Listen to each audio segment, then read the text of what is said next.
साथियों नमस्कार, मेरा नाम है शोभित भारद्वाज। आप सभी लोगों का स्वागत अभिनंदन करता हूं आपके अपने परिवार रोजगार वेद अंकित में, यानी कि RWA SSC एग्जाम्स में।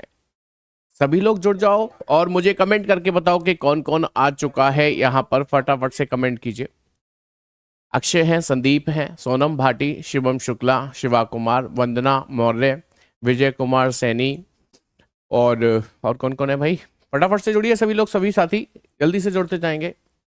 क्या हो गया मेरे कमेंट को? हाँ अभी ठीक है, अभी सही चल रहा है। Good afternoon, good afternoon, good afternoon everyone. भाई मैं अभी आपके लाइव चैट में एक कमेंट को पढ़ रहा था। किसी ने पूछा कि आज भी डायरेक्शन ही होगा क्या? तो इससे मैं एक बात तो समझ गया कि अब हम यहाँ तक भर चुके हैं। बस यहाँ तक पानी आए और हमें सांस लेना मुश्किल हो जाए, उससे पहले अब इस डायरेक्शन को फिनिश कर देना चाहिए, है ना। देखिए भाई, मैंने अननेसेसरी कोई भी क्लास को स्ट्रेच नहीं किया। आपको पता होगा कल खत्म करने वाला था इसे मैं, लेकिन कल जो हमारा कॉन्सेप्ट चल रहा था अननोन डायरेक्शन का, उसमें थोड़ा सा समय ज़्यादा लग गया, इसलिए ये खत्म नहीं हो पाया। बस आज इसे हम कंप्लीट कर देंगे। धैर्य बनाए रखिए, पेशेंस रखिए अपने साथ, विश्वास मानिए कि ये बहुत बेहतर होगा आपके लिए, ठीक है। तो कल हम लोग परछाई वाले सवाल भी कर रहे थे। उम्मीद करता हूं परछाई वाला कॉन्सेप्ट सभी को बहुत अच्छी तरीके से क्लियर हो गया होगा। इसी बीच मैंने एक कमेंट और पढ़ा परछाई को लेकर। किसी बच्चे ने कहा कि सर एक बात बताओ, सूर्य अस्त होने से पहले वाला जो सवाल आता है उसमें सूर्य अस्त पूरब की तरफ को ले जाते, वो सॉरी पश्चिम की तरफ ले जाते हो आप। तो सूर्य अस्त होने से पहले तो पूरब में रहा होगा। अरे मेरे भाई, इसका मतलब सूर्य अस्त होने से पहले पश्चिम में तो कभी आएगा ही नहीं। यहाँ पर दो प्रकार की भाषा प्रयोग होती है। एक सूर्य उदय के बाद, तो सूर्य उदय के बाद मतलब मॉर्निंग में सूर्य पूरब में रखा जाता है, ईस्ट में। और सूर्य अस्त होने से पहले का मतलब होता है शाम, और शाम को पूरब की जगह कहाँ होता है? पश्चिम में होता है सूर्य। ध्यान रखिएगा, बहुत ज्यादा टेक्निकल होते चले जाते हैं ना हम लोग कई बार। चलिए आइए स्टार्ट करेंगे आज की क्लास को बिना समय बर्बाद किए हुए। आज क्या क्या पढ़ने वाले हैं एक बार बता दूं मैं आपको। आज हम लोग योगा से रिलेटेड सवाल पढ़ेंगे, ट्रेन से रिलेटेड सवाल पढ़ेंगे और इक्वेशन बेस्ड समीकरण पर आधारित सवाल पढ़ेंगे। तो शुरुआत करते हैं पहला type, that is based on train, यानी कि रेलगाड़ी से संबंधित प्रश्न इसमें पूछे जाएंगे। कुछ बेसिक सी बातें आपको मैं बता दूं, उसके बाद हम आगे बढ़ेंगे। देखो, यूपी पीसीएस 2009 और यूपीएसआई 2014, हालांकि आपसे रिलेटेड एग्जाम नहीं है लेकिन मैं बता रहा हूं। यूपी पीसीएस 2009, यूपीएसआई 2014 में ये प्रश्न जो मैं पूछने जा रहा हूं, दो एग्जाम्स में पूछा जा चुका है। क्वेश्चन ये था कि एक विद्युत ट्रेन उत्तर से दक्षिण की ओर जा रही है, नॉर्थ से साउथ की तरफ जा रही है। यदि हवा पश्चिम दिशा की ओर बह रही हो, if wind is blowing towards waste, तो बताएं उस रेलगाड़ी का धुआं किस दिशा की ओर जाएगा? तो उस रेलगाड़ी का धुआं किस दिशा की ओर जाएगा? तो बेसिकली होता क्या है? बेसिकली ये होता है कि हम लोग रेलगाड़ी को बनाते हैं कि सर बताइए कहाँ जा रही है रेलगाड़ी। मैंने कहा सर उत्तर से दक्षिण की ओर जा रही है, मीन्स नीचे की ओर जा रही है रेलगाड़ी। हवा कहाँ चल रही है सर? मैंने कहा पश्चिम दिशा की ओर हवा चल रही है, मतलब पश्चिम दिशा की तरफ हवा चली जा रही है। मैंने कहा बताएं इसका धुआं किस दिशा में जाएगा? तो आपने कहा सर धुआं इंजन से निकला करता है और जैसे ही इस धुएं पर यह हवा टकराएगी, इस धुएं को अपने साथ पश्चिम दिशा में ही ले जाएगी। एक व्यक्ति बोला पागल है क्या, पश्चिम में नहीं जाएगा धुआं, क्योंकि ट्रेन चल रही है, रेलगाड़ी चल रही है, इसलिए आगे से भी एक हवा का दबाव बनेगा, वो इस धुएं को अपने साथ उत्तर में ले जाने की कोशिश करेगा। और जो ओरिजिनल हवा चल रही है वो इस धुएं को पश्चिम में ले जाने की कोशिश कर रही है, और ये हवा का दबाव उत्तर में ले जाने की कोशिश कर रहा है। इसका मतलब धुआं बेचारा भटक जाएगा, ना उत्तर जाएगा ना पश्चिम जाएगा। धुआं कुछ इस प्रकार से उत्तर पश्चिम दिशा में जाता हुआ नजर आएगा। लोग टेक्निकल होते चले गए। कोई कह रहा है पश्चिम में ही जाएगा हवा के साथ, कोई कह रहा है उत्तर में जाएगा, कोई कह रहा है ना उत्तर पूरब में जाएगा। ये दिशा कौन सी है कि सर उत्तर पूरब है, इसमें जाएगा। लेकिन सब टेक्निकल होते चले गए, किसी ने मेरे पहले शब्द पर ध्यान ही नहीं दिया। दिया था? नहीं दिया था। दिया होता तो आप इतने टेक्निकल होते ही नहीं। मैंने आपसे कहा था एक विद्युत ट्रेन, इलेक्ट्रिक इंजन उत्तर से दक्षिण दिशा की ओर जा रही है। क्या विद्युत ट्रेन कभी धुआं छोड़ती है? क्या इलेक्ट्रिक इंजन में कभी धुआं निकलता है? हाँ, अरे सर ये तो हमने ध्यान ही नहीं दिया, हमने सुना ही नहीं। तो इसका मतलब सवाल का जवाब है धुआं होगा ही नहीं। जी हाँ, ये सवाल 2009 यूपीपीसीएस, 2014 यूपीएसआई में आया हुआ सवाल है, मैंने अपनी मर्जी से नहीं बनाया। तो इसमें धुआं होगा ही नहीं क्योंकि ट्रेन इलेक्ट्रिक है। लेकिन ये सवाल जैसे ही बना तो टीचर्स के दिमाग के अपने खुद कुछ समीकरण चलने लगते हैं। मान लीजिए ये ट्रेन धुएं वाली होती, तो यदि ये ट्रेन धुएं वाली होती और ट्रेन सच में चल रही होती, कौन सी दिशा की ओर चल रही होती? कौन सी दिशा की ओर चल रही होती भाई? कि सर इस वाली दिशा की ओर, यानी कि दक्षिण दिशा में चल रही होती। हवा पश्चिम में बह रही होती तो धुआं किस दिशा में जाएगा?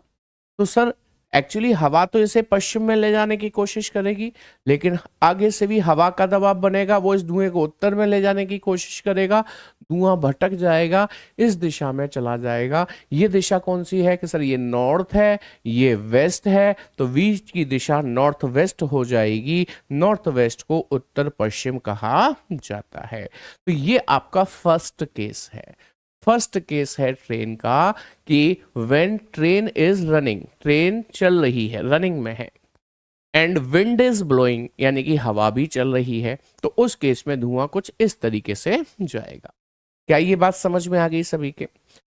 मान लीजिए हम सेकंड केस लेते हैं। सेकंड केस में इस बार ट्रेन जो है ना वो पूरब दिशा की ओर जा रही है। Means again train is running, train पूरब दिशा की ओर जा रही है और डायरेक्ट मैंने आपसे कह दिया कि बताएं इसका धुआं किस दिशा में जाएगा। सवाल को सुन लीजिए। मैंने कहा ट्रेन पूरब दिशा में जा रही है, is running towards east, then in which direction its smoke will blow, यानी कि इसका धुआं किस दिशा में जाएगा। इस बार मैंने ये नहीं बोला कि हवा कहां चले, मैंने बोला ही नहीं है, हवा के बारे में मैंने बोला ही नहीं। तो बताएं इसका धुआं कहां जाएगा। कि सर देखो, जब ट्रेन जा रही है पूरब में, हवा चले ना चले, मतलब हवा नहीं चल रही है, तो ट्रेन के अपोजिट एक हवा का दबाव अपने आप बनता है। जैसे यहां भी बना था ना ऐसे करके, ऐसे यहां भी बनेगा, और वो हवा का दबाव इस धुएं पे लगेगा, इस धुएं को इसके साथ अपने साथ पीछे ले जाएगा, यानी कि पश्चिम दिशा में ले जाएगा। इसका आंसर पश्चिम बनेगा, यानी कि वेस्ट बनेगा। ये है आपका सेकंड केस, ये है आपका सेकंड केस ट्रेन को लेकर। ठीक है, अब थर्ड केस क्या बनता है ट्रेन में। मान लीजिए मैंने आपसे कहा कि एक रेलगाड़ी, एक ट्रेन जो है वो पश्चिम दिशा की ओर मुख करके खड़ी है, that is in still position, it's not running, चल नहीं रही है, खड़ी हुई है। और हवा जो है ना, हवा वो उत्तर दिशा की ओर चल रही है, तो इसका धुआं कहां जाएगा?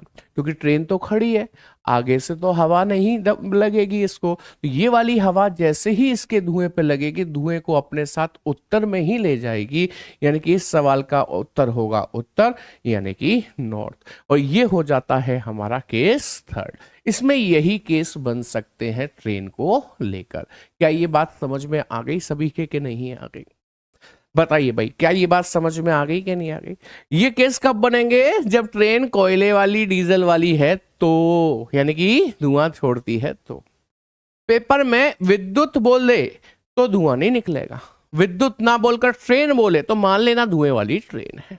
ठीक है, अब आइए सवाल पर। पहला सवाल देखते हैं।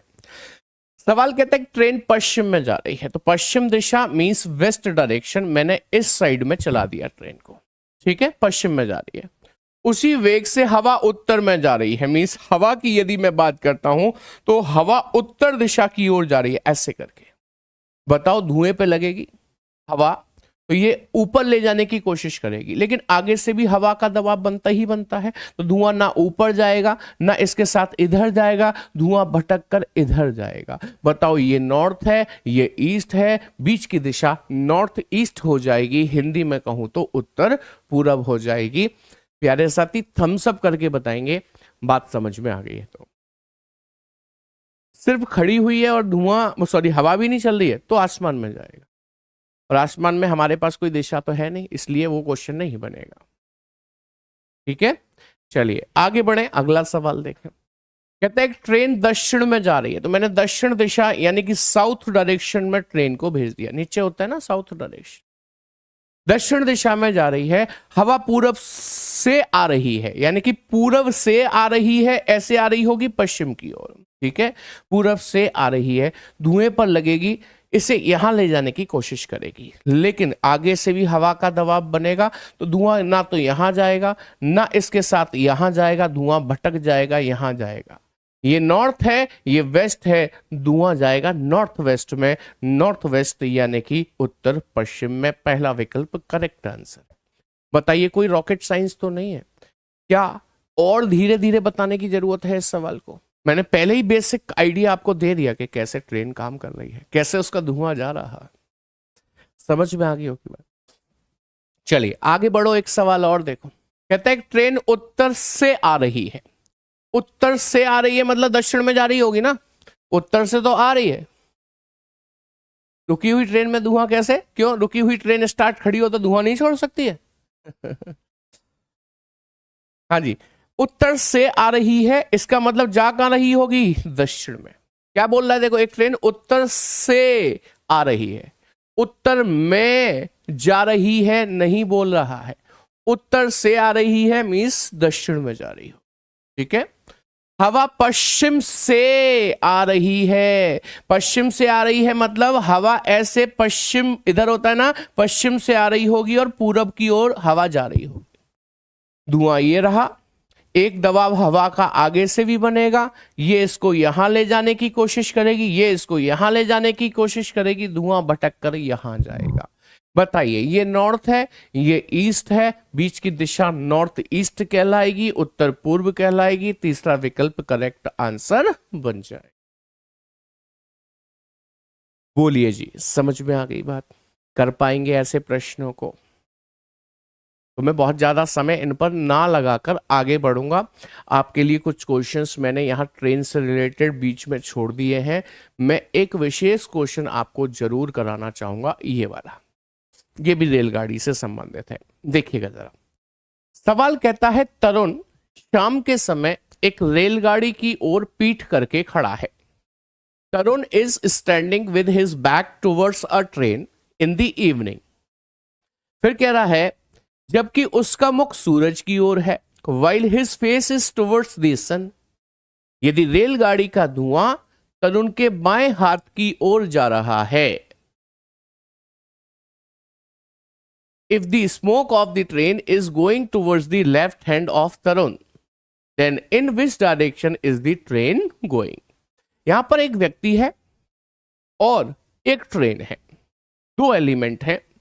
इन दो एलिमेंट में से किसी एक का फेस हमें कंफर्म होगा, या तो उस व्यक्ति का या उस ट्रेन का। जिसका भी फेस कंफर्म हो उसे पहले बनाना है। जैसे उसने कहा तरुण शाम के समय एक रेलगाड़ी की ओर पीठ करके खड़ा है, पीठ करके, जबकि उसका मुख सूरज की ओर है, तरुण का। सूरज शाम को होगा कहां? तो सर शाम को तो पश्चिम दिशा में सूर्य होगा यहां पर। तो इसका मतलब यह हुआ कि सूरज भाई साहब जो हैं, सूरज भाई साहब जो हैं उनका मुख इधर है, इधर सूरज की तरफ। तो इसका मतलब यह हुआ कि ये वाला हैंड उनका राइट हैंड हो जाएगा और ये वाला हैंड उनका लेफ्ट हैंड हो जाएगा। क्या आप सहमत हैं इस बात से? दोबारा पढ़िए, तरुण शाम के समय एक रेलगाड़ी की ओर पीठ करके खड़ा है, यानी कि फेस तो इधर है ना तरुण का, तो रेलगाड़ी इसके पीठ पीछे से गुजर रही होगी ऐसे करके। अब रेलगाड़ी या तो ऊपर की ओर मुख करके जा रही होगी या नीचे की ओर मुख करके जा रही होगी। क्या बात सही है कि नहीं? अब आप कहोगे सर आपने रेलगाड़ी ऐसे ही क्यों बनाई पीठ पीछे? रेलगाड़ी तो पीठ पीछे ऐसे भी बन सकती है भैया, ऐसे रेल आ रही होगी तो ये क्या आत्महत्या करने के लिए खड़ा हुआ है यहाँ पर सूरज? तरुण, सॉरी मैंने सूरज नाम लिख दिया है, तरुण लिखना था यहाँ पे। हाँ भाई, यदि मैं तरुण के पीठ पीछे रेलगाड़ी को ऐसे बना दूंगा तो ये तो मर जाएगा बेचारा, रेलवे ट्रैक पे खड़ा हो गया आके। ऐसा नहीं करना है, पीठ पीछे जा रही है दैट मीन्स इधर देख रहा है ना तरुण, तो उसके पीठ पीछे ऐसे करके रेलगाड़ी जा रही होगी, या तो नीचे फेस या ऊपर फेस होगा। आगे पढ़े तो उसने कहा यदि रेलगाड़ी का धुआं तरुण के बाएं हाथ की ओर जा रहा है, अब बताओ मुझे तरुण का बायां हाथ लेफ्ट हैंड यही है, और रेलगाड़ी यदि नॉर्थ की तरफ फेस करके चलेगी तो उसका धुआं ऐसे करके आ रहा होगा कि नहीं, और इसके लेफ्ट हैंड की तरफ जा रहा होगा कि नहीं? कि हाँ सर, तो बताएं रेलगाड़ी किस दिशा में जा रही है? कि सर नॉर्थ में जा रही है, उत्तर में जा रही है। पहला विकल्प आपका करेक्ट आंसर। कि सर ये धुआं ऐसे ही क्यों आया? क्योंकि रेलगाड़ी जब यूं चलेगी तो आगे से भी तो हवा का दबाव बनेगा, वो इस धुएं को पीछे की ओर ले जाए। बोलिए समझ में आई कि नहीं? क्लियर है? चलिए, मैंने कुछ क्वेश्चंस बीच में छोड़े हैं आपके करने के लिए। अच्छा, ये क्वेश्चन जो है ना, ये है तो नहीं रेलगाड़ी का, लेकिन कुछ कुछ वैसा ही है, इसलिए मैंने यहां पर रख दिया। यहां पर तो नदी आ गई है। कहता है प्रिया नदी की ओर पीठ करके खड़ी है, जबकि नदी पश्चिम से पूरब की ओर बह रही है। मतलब पश्चिम दिशा इधर होती है और पश्चिम से बहना शुरू हो रही है नदी, और पूरब की तरफ बह रही है, इधर को बह रही है, पूरब की तरफ नदी बह रही है। प्रिया नदी की तरफ पीठ करके बैठेगी तो ऐसे बैठ सकती है, पीछे आ गई इसके नदी, यानी कि फेस ऊपर कर लिया प्रिया ने, है ना? तब उसका लेफ्ट हैंड ये होगा और राइट हैंड ये होगा। दूसरा तरीका, नदी की तरफ पीठ करके प्रिया ऐसे भी बैठ सकती है, नीचे फेस कर ले तो भी तो पीठ की पीछे हो गई ना नदी, लेकिन इस केस में ये इसका लेफ्ट हैंड होगा और ये इसका राइट हैंड होगा। सहमत है इस बात से? अच्छा, आगे कह रहा है यदि कोई वस्तु प्रिया के दाएं हाथ से बाएं हाथ की ओर बहती जा रही है, समथिंग इज ब्लोइंग, कुछ है, कोई वस्तु है जो प्रिया के राइट हैंड से लेफ्ट की तरफ बहता हुआ जा रहा है। तो एक बात बताओ, नदी का बहाव तो इधर जा रहा है ना, इधर, इसका मतलब कोई वस्तु यहां से बहना शुरू करेगी तो वस्तु भी तो इधर को ही बहेगी ना, नदी के साथ साथ, उल्टी तो नहीं बह सकती, नदी के बहाव के विरुद्ध तो नहीं बह सकती।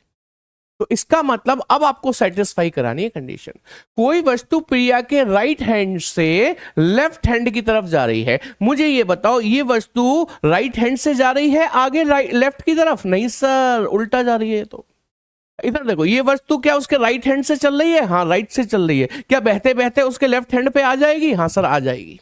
इसका मतलब ये सही है। तो प्रिया कौन सी दिशा की ओर देख रही है? दक्षिण दिशा की ओर देख रही है, दक्षिण यानी कि साउथ। तीसरा विकल्प हमारा करेक्ट आंसर।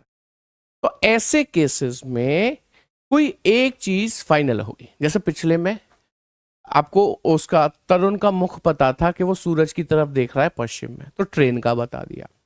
इसमें नदी का वो बहाव बता दिया, पूरब में बह रही है, तो प्रिया का मुख बता दिया। जो पता है उसे पहले बना लिया करो, बस दैट्स इट। ठीक है, कर पाएंगे? तो ये सवाल ट्रेन से रिलेटेड नहीं था, लेकिन कुछ वैसा ही था, इसलिए मैंने यहां रख दिया था उसको। ट्रेन का कॉन्सेप्ट आपको क्लियर हो गया होगा। ये छोटे छोटे से टाइप रह गए भाई, ये उससे भी छोटा टाइप है। अब जो हम पढ़ने जा रहे हैं योगासन। योगा की जब हम बात करते हैं तो आजकल तो बहुत प्रचलन में है योगा, बड़े बड़े सेलिब्रिटीज भी कह रहे हैं योगा करना चाहिए स्वस्थ रहने के लिए। सच बात है, बाबा रामदेव तो सालों से कह रहे हैं इस बात को, लेकिन हम तब नहीं मान रहे थे। लेकिन शिल्पा शेट्टी ने जैसे ही किया, मतलब योगा किया और आपसे कहा करने को, तो आप मान गए हो स्वस्थ रहने के लिए। गुरुजी ये बताओ, ट्रेन जिस ओर जाती है धुआं उसी तरफ जाता है? भैया देखो, ट्रेन जा रही है पूरब में, ठीक है। यदि मैं आपसे और कुछ ना बोलूं कि हवा कहाँ चल रही है, तो ध्यान रखना इसका धुआं यहां से निकलता है, ऐसे करके आगे से हवा का दबाव बनेगा, उसके विपरीत चला जाएगा धुआं। ट्रेन पूरब में जा रही है तो धुआं कहाँ चला जाएगा? पश्चिम में।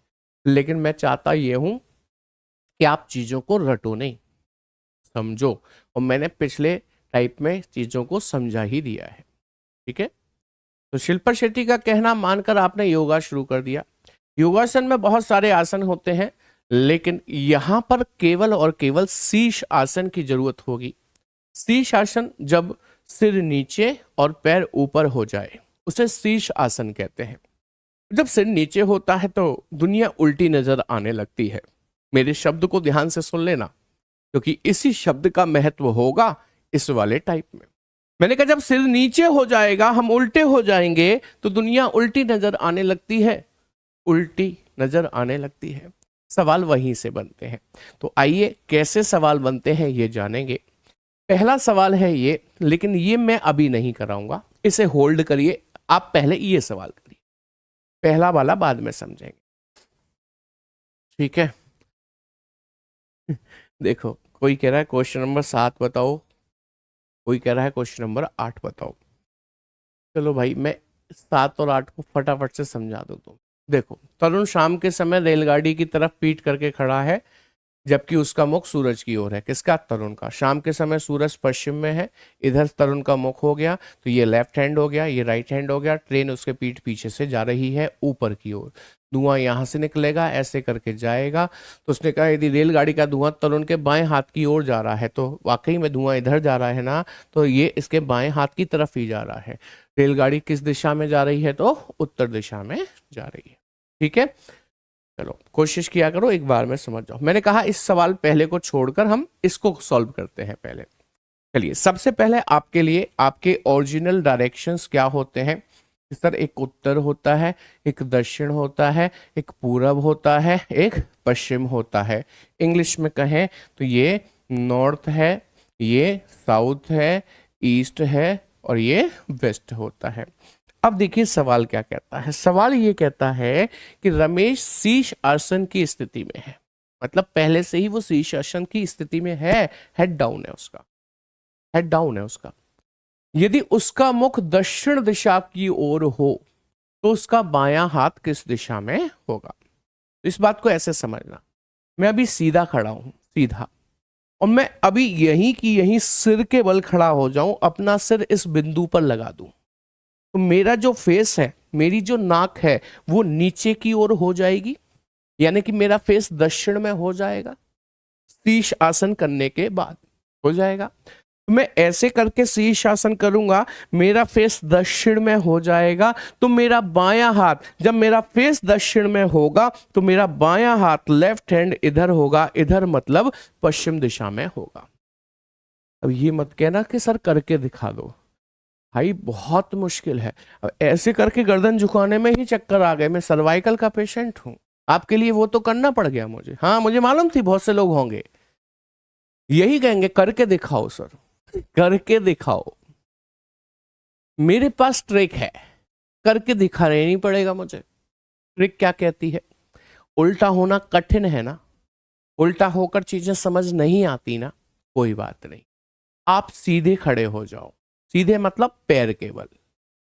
आप इस बिंदु पर खड़े हो जाओ पैर के बल, और नीचे देखो दक्षिण में, दक्षिण में, क्योंकि उसने कहा था ना दक्षिण की बात कर रहा था। वो जिस दिशा की बात फेस करने को कह रहा है वही कर लो, दक्षिण में फेस कर लो, लेकिन सीधे खड़े होके पैर रख लो इस बिंदु पे, नीचे देखो दक्षिण में।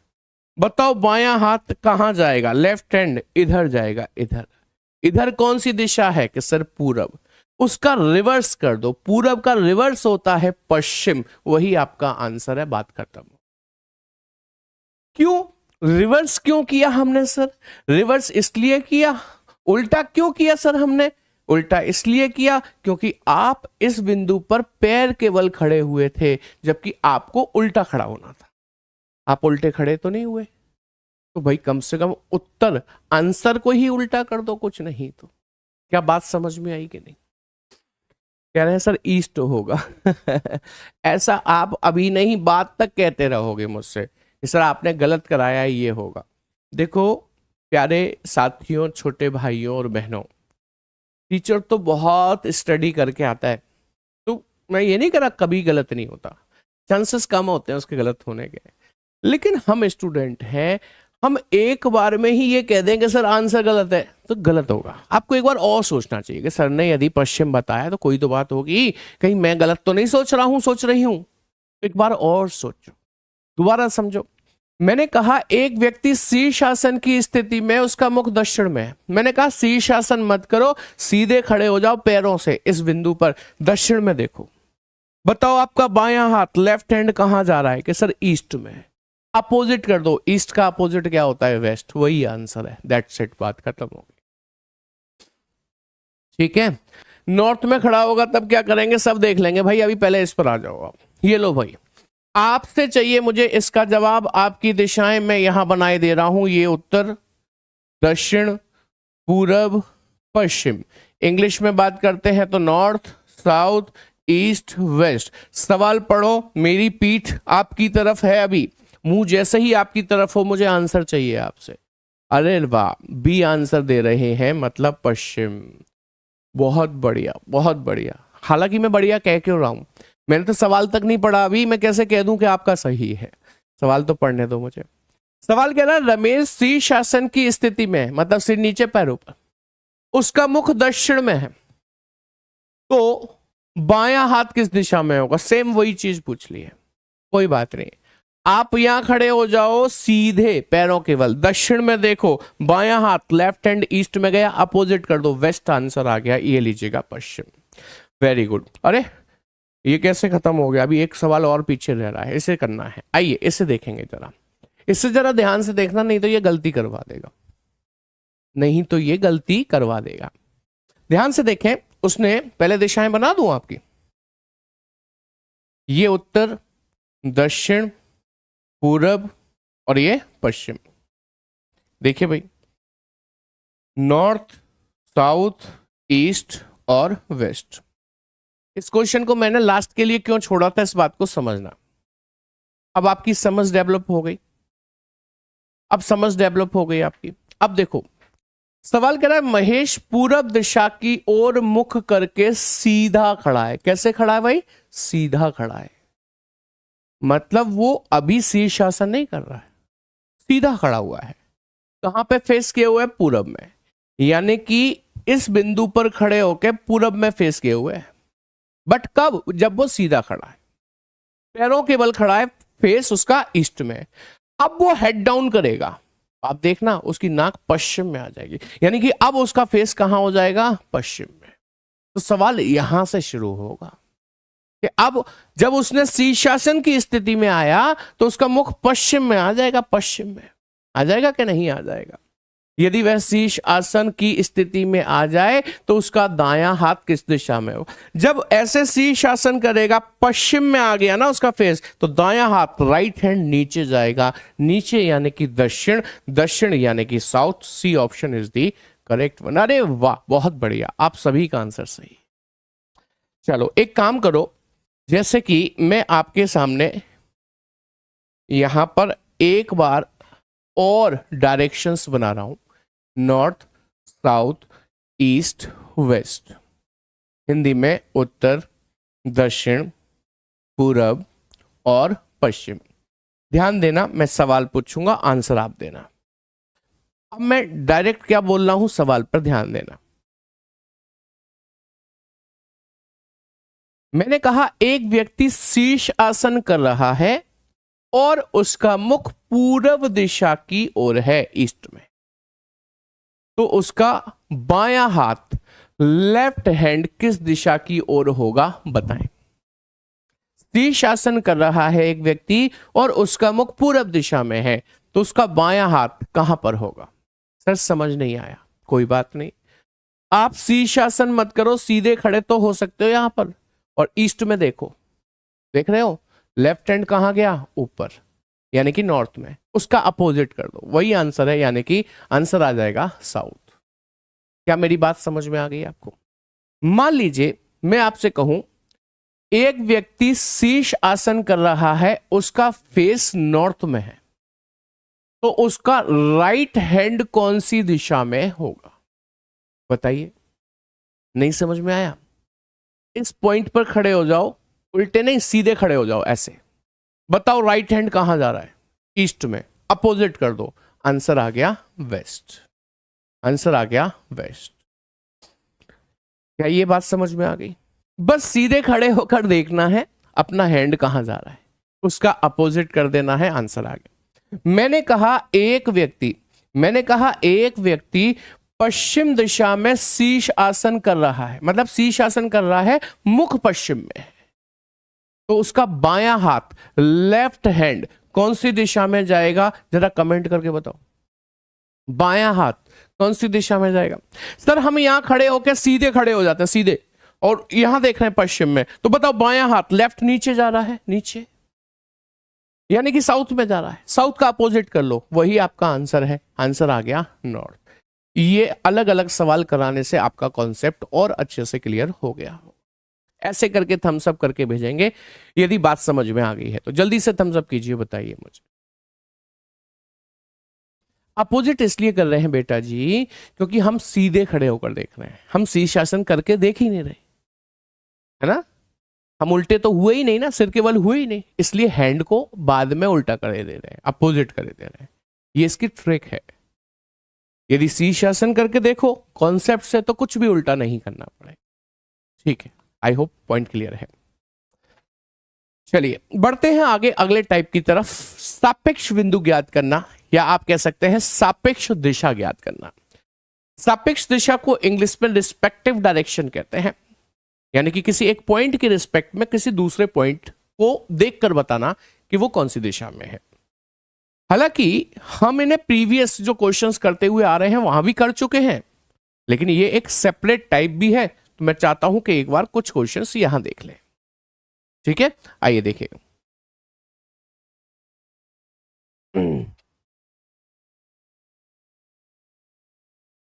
चलिए भाई, कितनी भी क्लास लगाओ और कुछ भी छूटना नहीं चाहिए। कुछ नहीं छूटा है, आज सब कंप्लीट होगा, डोंट वरी। चलिए भाई, सापेक्ष बिंदु से रिलेटेड सवाल कैसे आते हैं इन्हें समझते हैं। कहता है y x के पूरब में है जो कि z के उत्तर में है। अच्छा मैं एक चीज पूछूंगा आपसे, जरा तैयार रहिएगा। उसने कहा y x के पूरब में है। कौन पूरब में है? y। इसके पूरब में है x के, तो x का पूरब इधर होगा, है, तो y इधर आ गया। y x के पूरब में है मींस ईस्ट में है। y x के पूरब में है जो कि z के उत्तर में है, जो कि z के उत्तर में है। कौन है z के उत्तर में? आप बताओ, x या y? जल्दी से लिख कर बताओ, कौन है x के उत्तर में? जल्दी से बताओ। x है, y है, सब मिला जुला असर दे रहे हैं। ध्यान दीजिएगा, ये जो शब्द जो होता है, या जो की शब्द, जो आ जाए, जो की आ जाए, इंग्लिश में हु, हुज, हुम, कहां गया? विच आ जाए। नहीं नहीं, यहां नहीं है, नॉर्थ ऑफ जेड, विच, हाँ यहां पर आया। देखो, हु आ जाए, हुज आ जाए, हुम आ जाए, विच आ जाए, हिंदी में जो आ जाए या जो की शब्द आ जाए, याद रखना जो या जो की शब्द हमेशा आए हुए दो नामों में से आखिरी वाले नाम के लिए यूज होता है। विच जो वर्ड है वो आए हुए दो नामों में से हमेशा आखिरी वाले के लिए यूज होता है। याद रखिएगा, कभी भी कंफ्यूज नहीं होना इस बात में। क्लियर? चलो, y x के पूरब में है, y को x के पूरब में रख दिया, जो कि z के उत्तर में है। कौन है z के उत्तर में? x। तो z के उत्तर में x तब आएगा जब z को यहां रखूं तो z के उत्तर में x आ जाएगा, राइट। आगे कह रहा है यदि p z के दक्षिण में है, यदि p z के दक्षिण में है तो p को हम नीचे ले आए, z के दक्षिण में मीन साउथ में ले आए, तब p y से किस दिशा में है? उसने क्या पूछा है? तब p y से किस दिशा में है? p y से किस दिशा में है? y से किस दिशा में है p ये जानना है तो y पर अपनी चार दिशा बना लो और बताओ कि y से p मुझे यहां दिखाई दे रहा है कि नहीं। ये कौन सी दिशा है? कि सर साउथ। ये कौन सी है? वेस्ट। वो बीच में दिख रहा है तो साउथ वेस्ट में दिख रहा है, यानी कि दक्षिण पश्चिम में दिख रहा है। Option D is the correct. कितना आसान है बताइए, है कि नहीं? जहां से पूछे वहां पर अपनी 4 दिशा बना लो और बता दो। और देखिए भाई, कहता है ए बी के पश्चिम दिशा में है, A is to the west of B. A B के पश्चिम में लाना है, ये लीजिए ले आए। सी ए तथा बी के मध्य उत्तर की ओर स्थित है। ए तथा बी के मध्य में है सी और उत्तर की ओर है, तो हमने उत्तर यानी कि नॉर्थ की तरफ ले लिया सी। ए और बी के मध्य में है और नॉर्थ में है। आगे कहता है डी बी के दक्षिण की ओर स्थित है। डी बी के दक्षिण की ओर स्थित कर दिया, डी दक्षिण में आ गया बी के, तथा बी की रेखा पर है। हाँ, बी की रेखा पर है। सी के सापेक्ष डी किस दिशा में है? सी के सापेक्ष डी किस दिशा में है? In which direction is D with respect to C. C के सापेक्ष डी कहां है? मतलब सी से देखा जाए तो डी कहां है? सी से देखा जाए तो डी यहां है। ये साउथ है, ये ईस्ट है, बीच की दिशा साउथ ईस्ट है। साउथ ईस्ट यानी कि दक्षिण पूर्व। Option B is the correct one. ऐसे करना पड़ेगा कि हाँ जी सर समझ में आ गई ये बात। कोई रॉकेट साइंस तो नहीं है इसमें, बड़े आसानी से कर पा रहे होंगे इसे। चलिए अगला सवाल देखेंगे। कहता है गांव पी के उत्तर पश्चिम में एक्स है। गांव पी के उत्तर पश्चिम में। मुझे एक बात बताओ, ये पी है गांव, मैंने यहां ले लिया, ये पी है गांव, इसका उत्तर ऊपर है, पश्चिम इधर है, तो उत्तर पश्चिम यही तो होगा। गांव पी के उत्तर पश्चिम में एक्स है तो एक्स को यहां रख दीजिए। और गांव बी पी से दक्षिण में है। गांव बी पी से दक्षिण में है, पी से दक्षिण में हमने गांव बी को ले लिया। गांव बी के पूर्व में गांव एम है। गांव बी के पूर्व में गांव एम हमने ऐसे ले लिया। तो बताएं गांव एम एक्स से किस दिशा में होगा? एक्स से देखें तो किस दिशा में एम दिख रहा है? इसमें ये साउथ है, ये ईस्ट है, बीच की दिशा साउथ ईस्ट यानी कि दक्षिण पूर्व होगी। ऑप्शन ए होगा। प्यारे साथी अब तो बताना पड़ेगा कि सर रिस्पेक्टिव डायरेक्शन का क्वेश्चन आएगा तो हम छोड़ेंगे नहीं, हम छोड़ेंगे नहीं, कर देंगे इसको, जान से खत्म कर देंगे इसे। चलिए अब बढ़ते हैं। इसको एक आध क्वेश्चन आपके लिए छोड़कर चलता हूं, इसे आप अपने आप करिएगा। मैं आ रहा हूं मोस्ट इंपॉर्टेंट और लास्ट टाइप की तरफ। ये है कोडेड इक्वेशन, यानी कि जब समीकरण पर आधारित डायरेक्शन के प्रश्न आने लगे तो हम प्रश्नों के जवाब कैसे देंगे। ठीक है, समझ में आई बात? चलिए देखिएगा सवाल कैसे आते हैं। ऐसे सवाल आपने ब्लड रिलेशन में जरूर देखे होंगे, ऐसे ही डायरेक्शन में भी आते हैं। ये सवाल हालांकि आपके पेपर में नहीं आया कभी सीजीएल में या एसएससी में, लेकिन ये वाला सवाल मैं आपको पहले ही बता देता हूं। एसएससी सीजीएल 2022 टीयर 1 में आया हुआ सवाल है। टीयर 1 में आया हुआ सवाल है। अभी इस पर भी आएंगे, पहले पिछला सवाल करते हैं। सर टॉप लेवल का कराइए। भाई आप ही बताओ, बाकी सब लोग मिलकर बताओ। एक बच्चे ने मुझसे कहा सर टॉप लेवल का कराइए।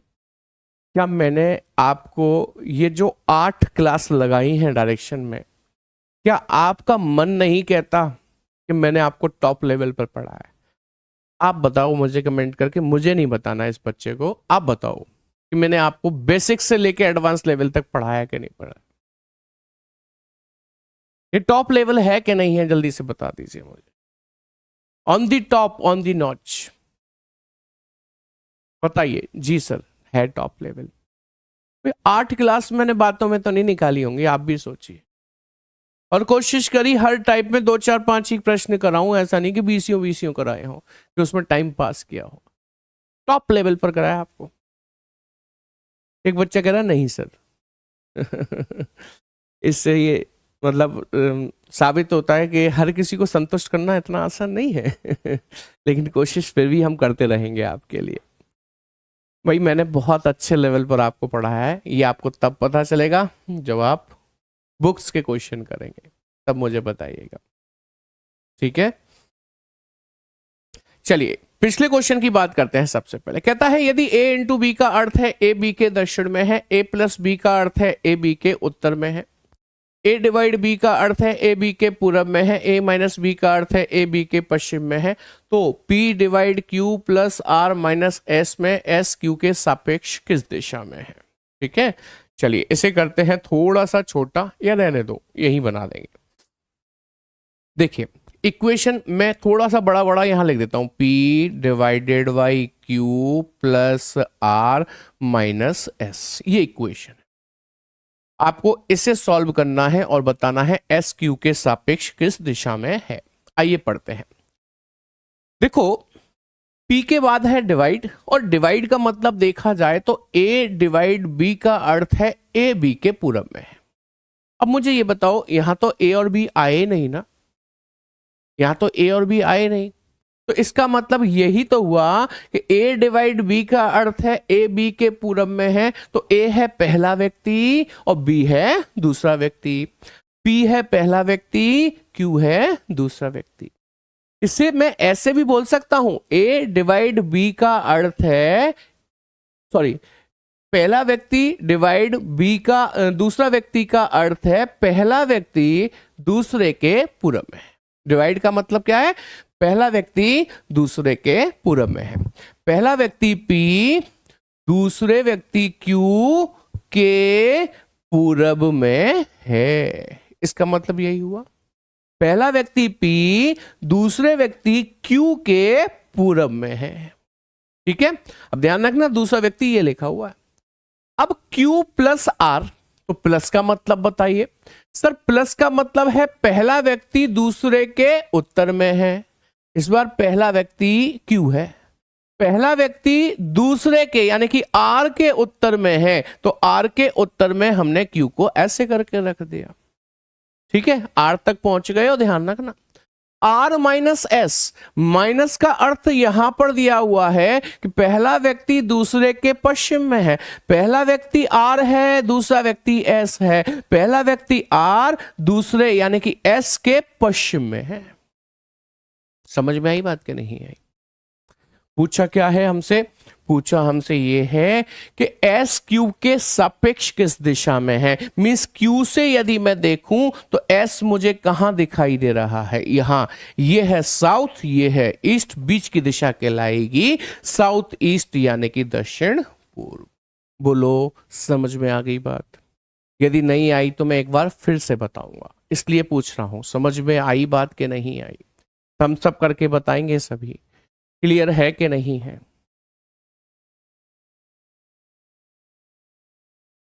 क्लियर है? कोई कह रहा है सर समझ नहीं आ रहा है, प्लीज अच्छे से समझाइए। ऐसे नहीं बोलो, ये बोलो कि सर दोबारा समझाइए। अच्छे से तो मैंने अभी भी समझाया था, एक बार फिर से समझो। देखो मेरी बात को ध्यान से देखना। जैसे पहले मैं इन दोनों की बात कर रहा हूं, P और Q की, तो P और Q में पहला व्यक्ति कौन है बताओ? कि सर P है, दूसरा व्यक्ति कौन है? Q है।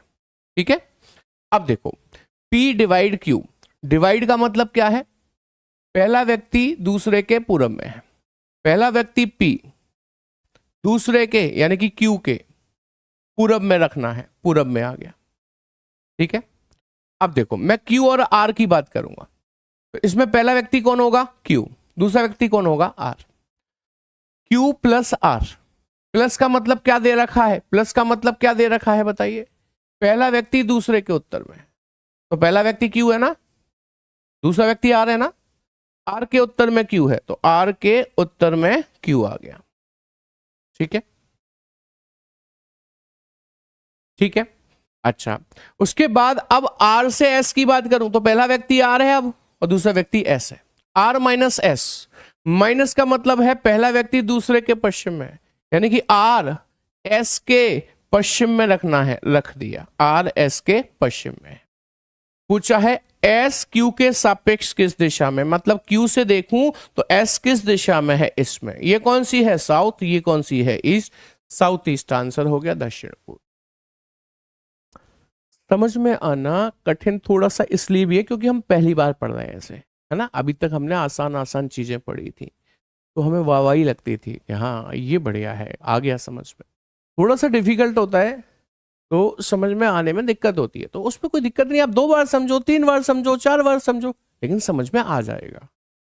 कई बार डिफिकल्ट चीज की वजह से टीचर ही खराब हो जाता है कि ये अच्छा नहीं पढ़ाते हैं, इनका समझ में नहीं आता है। आप ये भी तो सोचो कि किस लेवल पर पढ़ा रहे हैं, वहां पर समझना थोड़ा सा कठिन तो हो ही सकता है ना, नामुमकिन नहीं है, हाँ कठिन हो सकता है। चलिए अगला सवाल देखेंगे। ये एसएससी सीजीएल 2022 में आया हुआ सवाल है। अब इसको मिटाता हूं, क्यों? क्योंकि मुझे इसे छोटा करना है। अब तो मन लगाओ ना इस पे, क्योंकि देखो आपके पेपर में आया हुआ सवाल है, जिसकी आप तैयारी कर रहे हो उसमें आया हुआ सवाल है, तो अब तो मन लगाना ही पड़ेगा। चलो निर्देश पढ़ो। A and B, A B के उत्तर में 15 मीटर की दूरी पर है, डिस्टेंस भी दिया है इस बार, ठीक है। A at the rate B, A B के पूरब में 23 मीटर है, हैश का मतलब दक्षिण में 20 मीटर है, इसका मतलब पश्चिम में 12 मीटर है। बस यहां तक दे रखा है आपको, ठीक है। उसके बाद ये इक्वेशन दी है P percent Q hash R and S at the rate T hash U comma V at the rate U है, तो V और Q के बीच की दूरी क्या होगी? V और Q के बीच की दूरी क्या होगी? ब्लड रिलेशन किया है बस इस तरीके से है। अब ये डायरेक्शन भी करो इस तरीके से। चलो देखो भाई, ये इक्वेशन है आपकी, ये इक्वेशन है, P से शुरू हो रही है, तो सबसे पहले आप मुझे बताओ P परसेंट Q, पहला व्यक्ति और ये दूसरा व्यक्ति, आ जाओ परसेंट पे, ये रहा परसेंट। पहला व्यक्ति दूसरे व्यक्ति के पश्चिम में 12 मीटर दूर है, पहला व्यक्ति P दूसरे व्यक्ति Q के पश्चिम में 12 मीटर दूर है, हमने 12 मीटर दूर लिख दिया। पहला व्यक्ति हैश दूसरा व्यक्ति Q हैश R, हैश ये रहा, पहला व्यक्ति दूसरे के दक्षिण में 20 मीटर दूर है, यानी कि Q R के दक्षिण में है, Q R के दक्षिण में है, और वो भी कितना मीटर है? 20 मीटर। तो R के दक्षिण में Q ले लिया हमने 20 मीटर, ठीक है। R एंड S, एंड का मतलब क्या है भाई? उत्तर में 15 मीटर, पहला व्यक्ति दूसरे के उत्तर में 15 मीटर, R S के उत्तर में 15 मीटर, R S के उत्तर में 15 मीटर। इसका मतलब यह हुआ कि S यहां पर होगा, तभी तो उसके उत्तर में 15 मीटर आएगा। कौन? R। ये वाली दूरी फिर कितनी रह गई भाई, बताओ जरा मुझे। कि सर ये अब 5 रह गई, क्योंकि S यहां 15, S के उत्तर में आ रहा है ना, R 15 मीटर ऊपर, ये टोटल 20 थी, तो ये यदि 15 है तो ये 5 रह जाएगी क्या नहीं रह जाएगी? बताइए आप मुझे, बताइए रह जाएगी क्या नहीं रह जाएगी? अच्छा, R तक पहुंच गए हो भाई, R S तक पहुंच गए हो। अब S eight the rate T, eight the rate ये रहा, यानी कि पहला व्यक्ति दूसरे के पूरब में 23, यानी कि S पूरब में T के, S पूरब में T के, ये रहा S, तो ये T होगा, T के पूरब में S आ गया, लेकिन कितना? 23, ठीक है। अभी T हैश U, हैश ये रहा, पहला व्यक्ति दूसरे के 20 मीटर दक्षिण में, T U के दक्षिण में 20, T U के दक्षिण में आएगा, U के दक्षिण में आएगा 20। लेकिन एक बात ध्यान रखना, ये U ऊपर गया है ना 20 मीटर, ये R से ऊंचा क्यों गया है? क्योंकि देखो यहां से Q से R तक का डिस्टेंस 20 था, है ना। अच्छा, आप यहां से चले हो, यहीं से तो चले हो T से, यानी कि 5 मीटर बाद से चले हो, तो 5 मीटर बाद से चलोगे तो भाई यहां पर थोड़ी ना 20 होगा इसके सामने, इससे ऊपर ही तो जाएगा, 20 के नहीं जाएगा। अभी आगे एक बात और है, V eight the rate U, तो देखो एट दी रेट ये रहा, पहला व्यक्ति दूसरे के पूरब में 23, V U के पूरब में 23, V U के पूरब में, U के पूरब में 23 लाना है, तो देखो ये आ गया V, 23 आ गया। सर इतना कितना? जितना ये 23 है उतना ही ये भी 23 है, ठीक है। अभी पूछा है तो V और Q के बीच की दूरी क्या है? V और Q के बीच की दूरी, ये V है, और यहां से Q तक यदि मैं आऊं तो ये दूरी बतानी है। भाई एक बात समझना सीधी सीधी, कि ये Q से R तक पूरी दूरी यहां तक कितनी थी बताओ? कि सर ये 20 थी, 20 थी। अब ये एक्स्ट्रा वाली ही तो निकालनी है। मुझे ये बताओ कि ये यहां से यहां तक 20 है, अच्छा ये यहां से यहां तक 15 है, 15 ही तो है ये, तो 15 ये हुई, तो ऊपर ये एक्स्ट्रा 5 होगी, तो इसका मतलब ये भी 5 होगी, तो ये 5 और ये 20 मिलाकर 25 होगी। Option B is the correct one. बोलिए, समझ में आई बात? एक बात जरूर कहूंगा कि हर किसी के समझ में अभी एक बार में नहीं आई होगी, क्योंकि ये क्वेश्चन डिफिकल्ट है। लेकिन जैसा भी आपका है, आपके पेपर में आया हुआ सवाल है, आप इसे चेक कर लेना। मैंने यहां पर आपको लिख के दिया था 2022 सीजीएल टीयर 1 में आया हुआ सवाल। क्या करना है, यदि कम समझ में आया है तो एक बार फिर से इस वीडियो को देखना है, एक बार फिर से इस वीडियो को देखना है और मुझे लौट कर बताना है कि हाँ सर समझ में आया कि नहीं आया। मेरे कहने से करोगे इतना कि नहीं करोगे? देखो, अच्छे लेवल पर पढ़ना है तो मन तो लगाना पड़ेगा। कम समझ में आया छोड़ देंगे, हमें से छोड़कर काम नहीं चलेगा, क्योंकि पेपर में आया हुआ सवाल है। बेटा जी, इसकी कोई शॉर्ट ट्रिक नहीं होती है, होती तो मैं जरूर बताता। मैंने सब कुछ बताई, हर टाइप में आपको शॉर्ट ट्रिक बताई है। देखो डायरेक्शन में होती तो क्यों नहीं बताता, मैं तो चाहता हूं आप चीजों को शॉर्ट करें। इसकी कोई शॉर्ट ट्रिक है ही नहीं है, ठीक है। चलिए आगे बढ़ते हैं, अगला सवाल देखेंगे। अगला सवाल क्या कहता है, ये भी वही है, कोडेड वही, कि पहले हिंदी में रख दिया मैंने, ठीक है। आगे इंग्लिश में है, इंग्लिश वाले स्क्रीन को रोक लेंगे थोड़ी देर के लिए, ठीक है। हाँ, पेचीदा सवाल तो था, मैं पीछे लौट कर आ रहा हूं, इधर देखेंगे। ये निर्देश हैं सारे के सारे, उसमें से स्पेशल बात ये है, पी डॉलर क्यू का अर्थ है पी क्यू के उत्तर में है, पी क्यू के उत्तर में है, यानी कि पी पहला व्यक्ति और क्यू दूसरा व्यक्ति।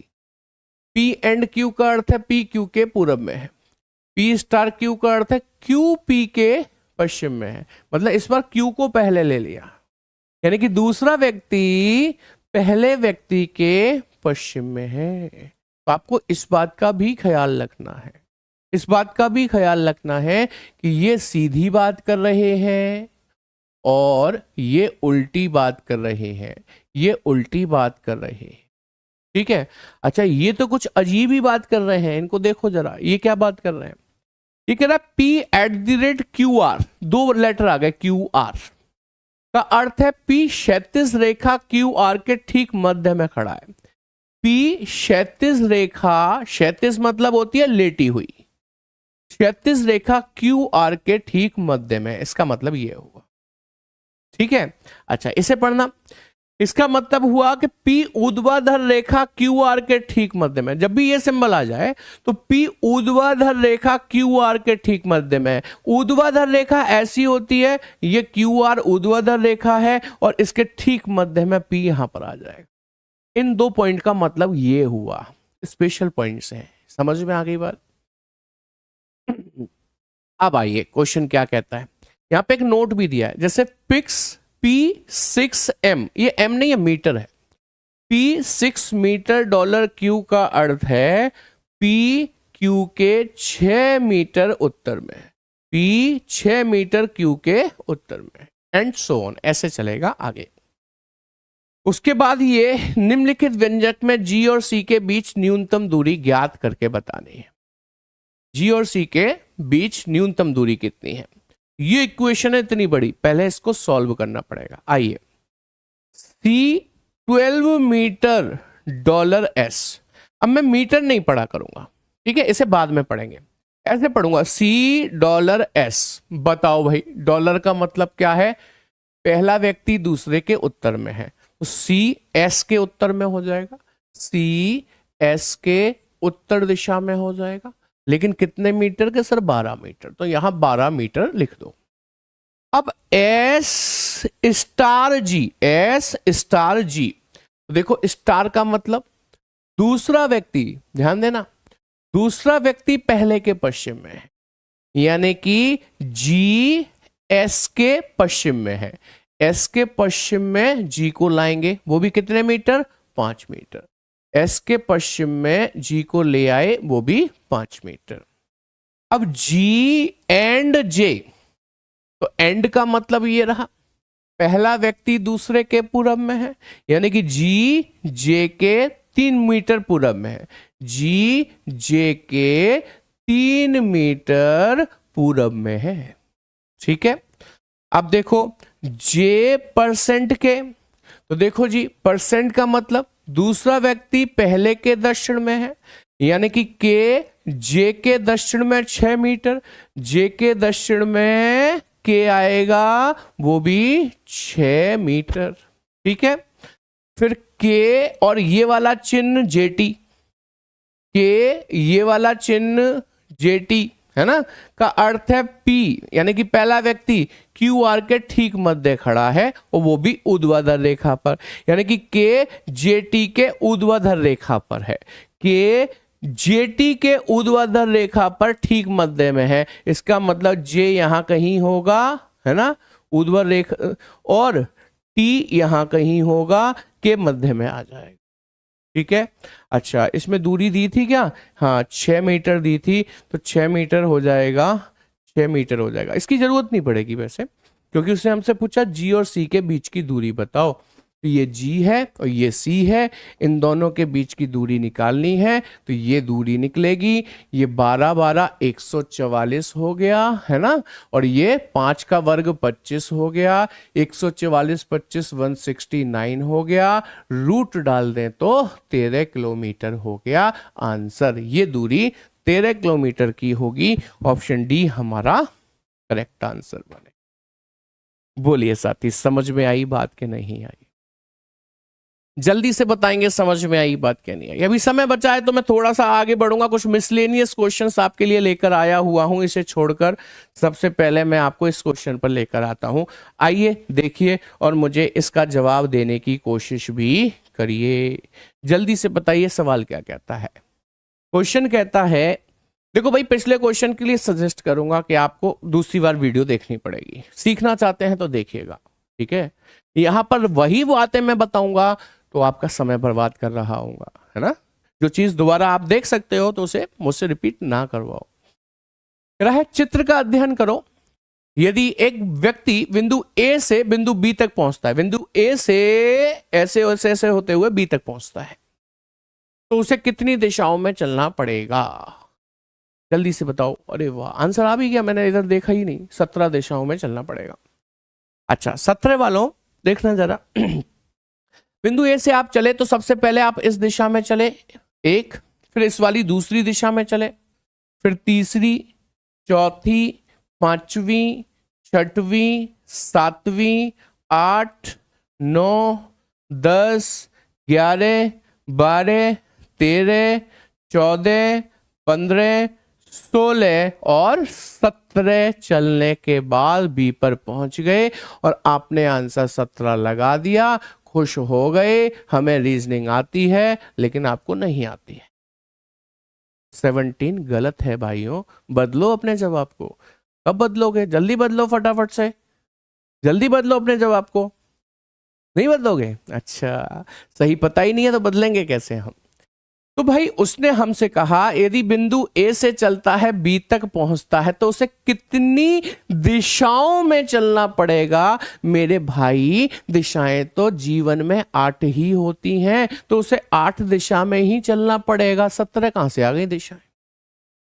जो आपने बताया 17 वो टर्न थे, टर्न मोड़ थे। कितनी बार मुड़ा? मैंने मोड़ पूछे थे आपसे, मैंने तो दिशाएं पूछी थी। उसे कितनी दिशाओं में चलना पड़ेगा प्यारे साथी? दिशाएं तो होती ही 8 हैं, तो आपने 17 चला कैसे दिया? फंस गए, फंस गए। चलो कोई बात नहीं, मोए मोए हो गई, हो जाने तो मोए मोए। चलिए अगला सवाल देखना जरा। ऐसा सवाल आप कर चुके हो। सवाल में क्या हो रहा है? 2 जहाज एक बंदरगाह से निकले हैं, ठीक है, और लास्ट में क्या पूछा है बस ये पढ़ लो। ये पूछा है जहाज बी के संबंध में जहाज ए कहाँ है। मतलब दूरी भी पूछी है और दिशा भी पूछी है, और जब दिशा और दूरी दोनों पूछी जाती है तो हम ट्रिक लगाते हैं NESW। बताने की जरूरत है क्या? नॉर्थ से साउथ कटता है, ईस्ट से वेस्ट कटता है? नहीं सर मत बताओ, हमें आता है। सर NESW काम करेगी, मैंने सिखाया था। 2 एलिमेंट के साथ भी NESW काम करती है। टाइम हो गया तो थोड़ा सा धैर्य और रख लो। दो जहाज एक ही बंदरगाह से निकले हैं, जहाज ए दक्षिण की तरफ 50 गया, ए का इंफॉर्मेशन ऊपर लिखूंगा, दक्षिण की तरफ 50 गया, फिर वह दाएं मुड़ता है और आगे 60 मील चला, दायां मोड़ दिया, 60 मील चला दिया। इसी बीच जहाज भी पश्चिम की ओर 105 गया, बी की इंफॉर्मेशन नीचे लिखूंगा, पश्चिम में 105 गया। उसके बाद कहता है फिर बाएं मुड़ा और 50 मील गया, इसका बायां ये रहा, 50 मील चला दिया। फिर वह पश्चिम में मुड़ता है और 45 चला। कौन? ये जहाज पश्चिम में मुड़ा और 45 चला। बताओ बी के संबंध में ए कहां है? बी के संबंध में ए कहां है ये जानना है तो ये दोनों सेम डायरेक्शन में चलेंगे, सेम दूरी तो खत्म हो जाएगी। सेम डायरेक्शन में 60 इसमें से घट जाएगा तो यहां 45 बचेगा, और जब यहां 45 बचेगा तो यहां पर 45 ये भी है, 45 और 45 90 मीटर आ जाएगा। 90 मीटर पश्चिम दिखा रहा है। भाई याद रखना 90 मीटर पश्चिम कौन है? जिसके हेड में बचा है। किसके हेड में बचा? नीचे डेटा किसका था? बी का।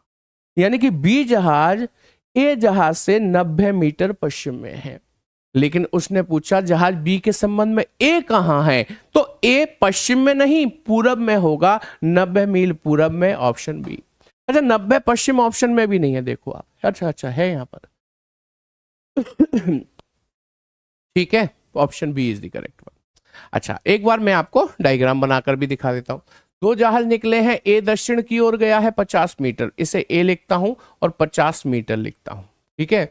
उसके बाद दाएं मुड़ा और 60 गया है, दायां मोड़ दिया, 60 चला दिया, ठीक है। उसके बाद आगे 60 मील दूरी तय होगी, ठीक है। अब जहाज बी पश्चिम की ओर 105 गया, जहाज बी भी यहीं से चला है, ये पश्चिम की ओर गया है 105, तो इसको 105 ले चलते हैं, बी को 105 ले चलते हैं, ठीक है।